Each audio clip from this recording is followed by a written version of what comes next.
बरसात की पहली बूंद जब गिरी थी, तब किसी ने नहीं सोचा था कि यही बूंदें एक दिन पूरी दुनिया की किस्मत बदल देंगी। उस दिन मौसम विभाग ने कहा था, मॉनसून सामान्य से थोड़ा लंबा चलेगा। लोग मुस्कुराए, किसानों ने राहत की सांस ली, बच्चों ने कागज की नावें बनाई और शहरों में लोगों ने चाय पकौड़ों के साथ बारिश का आनंद लिया। लेकिन किसी को ये अंदाजा नहीं था कि ये बारिश कुछ दिनों या हफ्तों की नहीं, बल्कि सालों तक रुकने वाली बारिश बनने जा रही है। पहला साल बीता।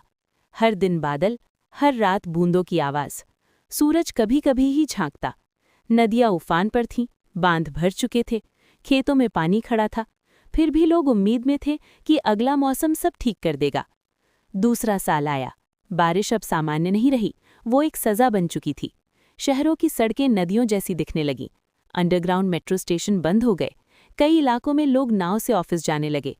सरकारों ने आपातकाल घोषित किया, सेनाएं तैनात हुईं, हेलीकॉप्टर से राशन गिराया जाने लगा।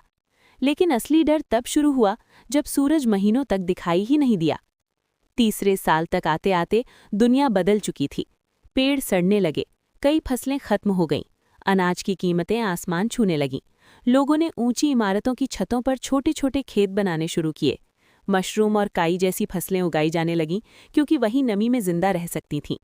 बच्चों ने नीला आसमान केवल किताबों में देखा। नई पीढ़ी के लिए सूरज एक कहानी बन चुका था। चौथे साल में समुद्र का स्तर इतना बढ़ गया कि कई तटीय शहर डूब गए। मुंबई, न्यूयॉर्क, टोक्यो जैसे शहरों के निचले इलाके पानी के नीचे चले गए। लाखों लोग शरणार्थी बन गए। दुनिया की सीमाएं अब मायने नहीं रखती थीं। हर जगह एक ही समस्या थी, पानी, पानी और सिर्फ पानी। पांचवें साल तक इंसान दो हिस्सों में बंट चुका था।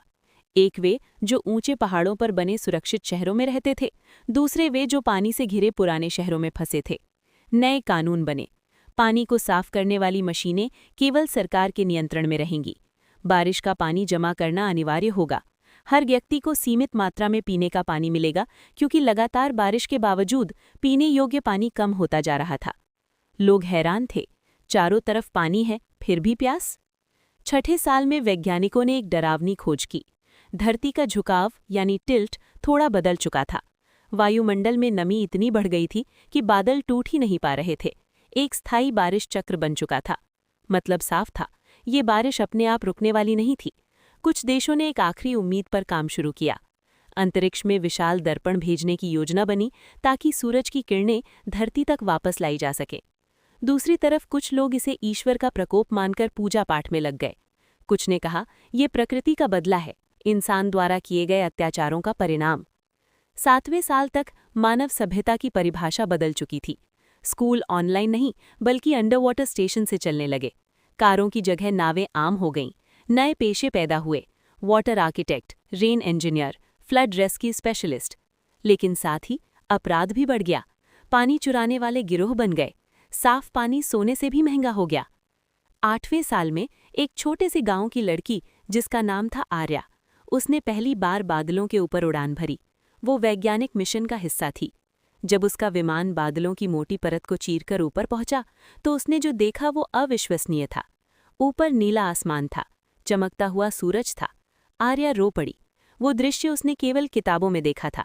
उसने धरती पर संदेश भेजा, सूरज अब भी मौजूद है, हमें बस रास्ता बनाना होगा। ये संदेश पूरी दुनिया में फैल गया। लोगों में फिर से उम्मीद जागी। नवे साल में अंतरिक्ष दर्पण परियोजना और नई तकनीक मिलकर काम करने लगी।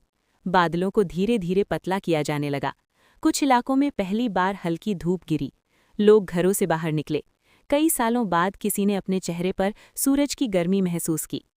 10वें साल एक चमत्कार हुआ। बारिश पूरी तरह बंद तो नहीं हुई, लेकिन वो लगातार नहीं रही। पहली बार ऐसा हुआ कि पूरा एक दिन बिना बारिश के बीता। लोग सड़कों पर रोने लगे। कोई हंस रहा था, कोई आसमान की ओर हाथ जोड़कर धन्यवाद कर रहा था। दुनिया खत्म नहीं हुई थी, दुनिया बदल गई थी। इंसान ने सीख लिया था कि प्रकृति के साथ लड़कर नहीं, बल्कि उसे समझकर और सम्मान देकर ही जिया जा सकता है। और जब कई सालों बाद एक बच्चा अपनी माँ से पूछता है, माँ, बारिश रुक भी सकती है क्या? माँ मुस्कुराकर कहती है, हाँ बेटा, अगर हम अपनी धरती का ख्याल रखें तो सब कुछ मुमकिन है।